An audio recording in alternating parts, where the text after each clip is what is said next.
There's a new song from an unlikely source.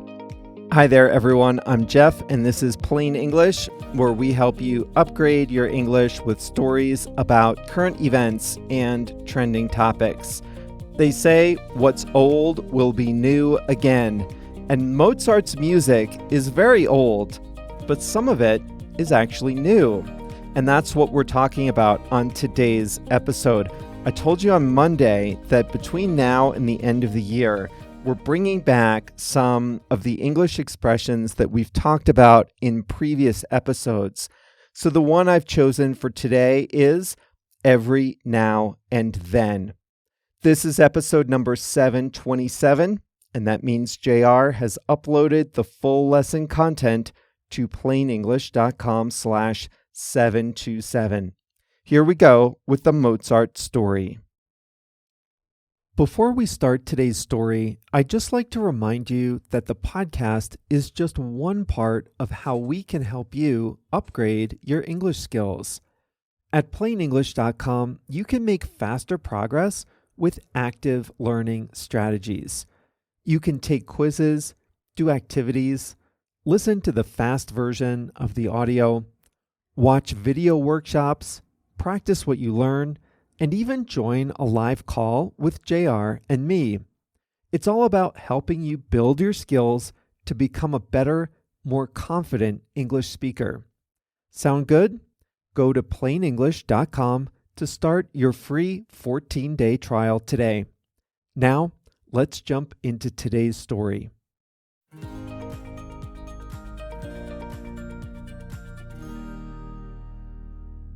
Wolfgang Amadeus Mozart is perhaps the most famous classical composer of all time.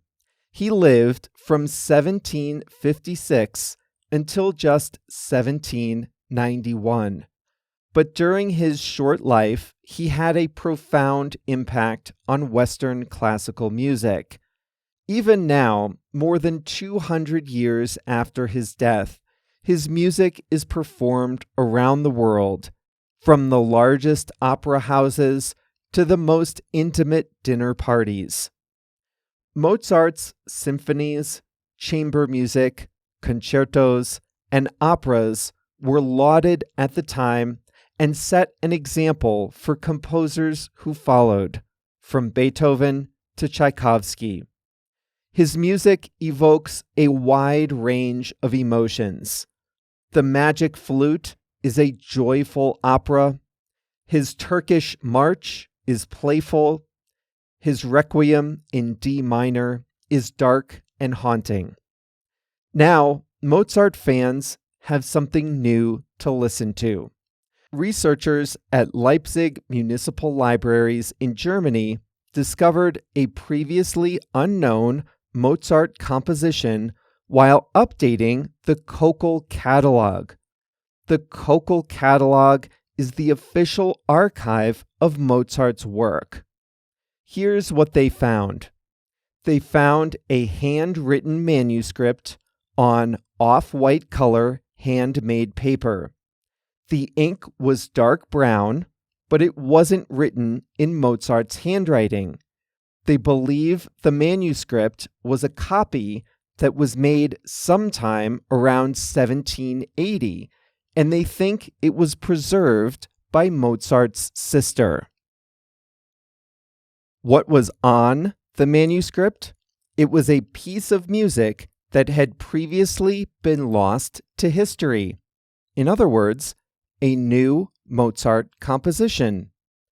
The composition is an example of chamber music, music written for a small number of instruments and intended to be played in a small room, a chamber, rather than in a large concert hall.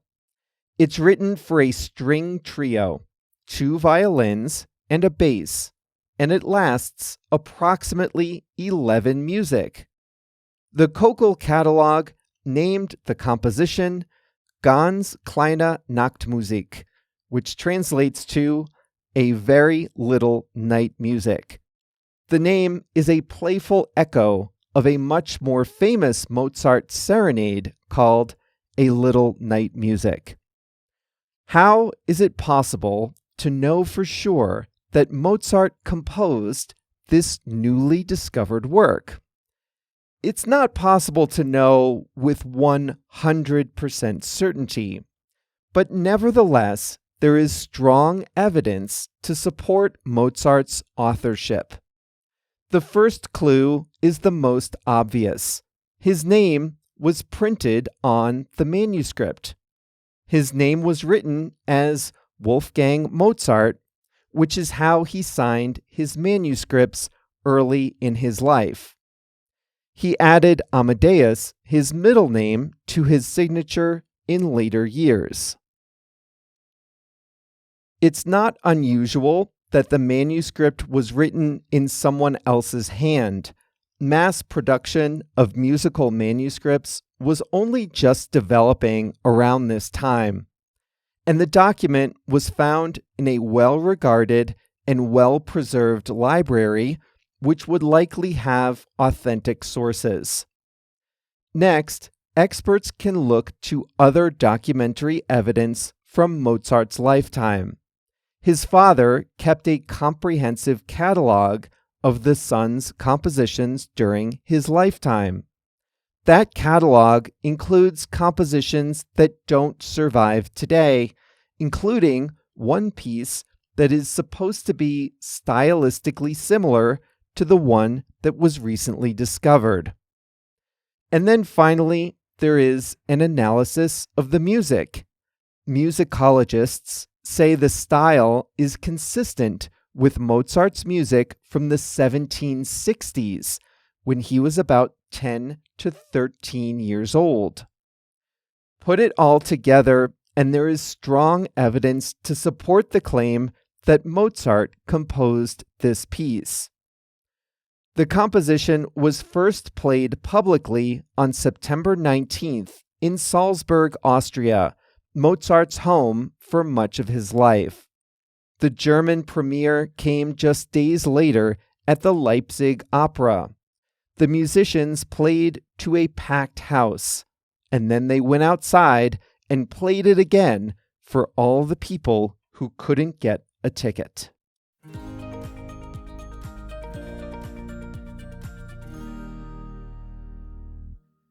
And now you can tell your grandkids that you're so old you heard the premiere of a new Mozart composition.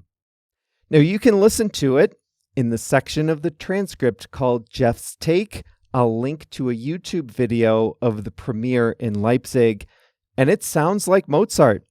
It sounds just like Mozart. I am far from a Mozart expert or a classical music expert, but I think it fits very well with what I recognize as his style.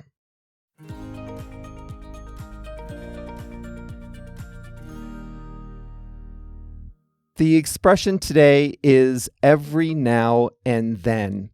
It first appeared in episode number 200. I was talking about the similarities and the differences between life in Canada and life in the United States. And I said that every now and then you'll hear that a prominent person in American culture is actually Canadian. Every now and then is a great way to talk about how frequently something happens. So have a listen and learn how to use this important expression.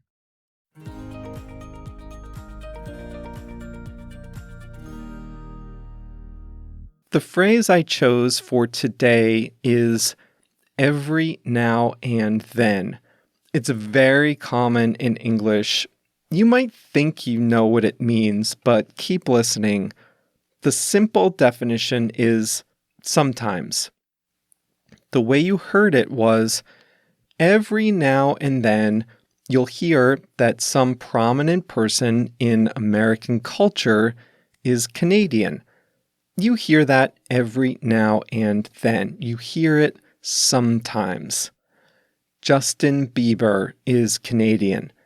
Jim Carrey, the actor, is Canadian. Pamela Anderson, supermodel, she's Canadian. Elon Musk is Canadian. So It's not every day of the week you learn of some popular new person, but you hear it sometimes. The thing about every now and then is that it doesn't happen regularly. Like, I get a haircut every 3 weeks. 3 weeks go by, I get a haircut. 3 more weeks, I get another haircut.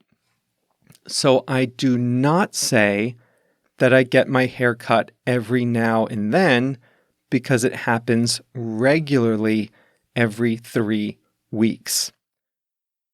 There's a restaurant I like for breakfast called Reno. I go there every now and then. So I might go there 2 weeks in a row. Not often, but I might. I might go twice in a month. Then there'll be times where I don't make it for a few months. So I go every now and then. So the amount of time doesn't matter. I go to the dentist every 6 months. I would not say every now and then. But every now and then, I'll see someone I know on the streets of New York. That might happen once a year, once in 3 years, who knows? Every now and then. Here's another example. Every now and then, I'll fall asleep on my couch. And that happens a lot more often than once a year, I can promise you. That's all for us here at Plain English. Every now and then is a really good expression. You hear it all the time. You might even say it's essential.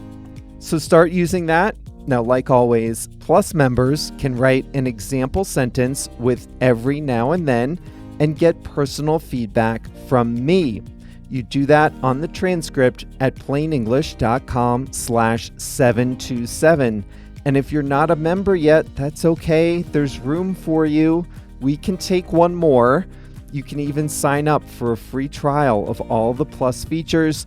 Just go to plainenglish.com and join today. See you back here on Monday for a new topic.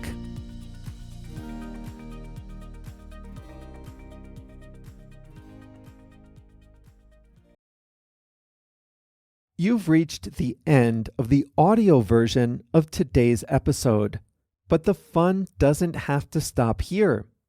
If you like our approach, then I really think you'd like the exercises that come with each episode at plainenglish.com.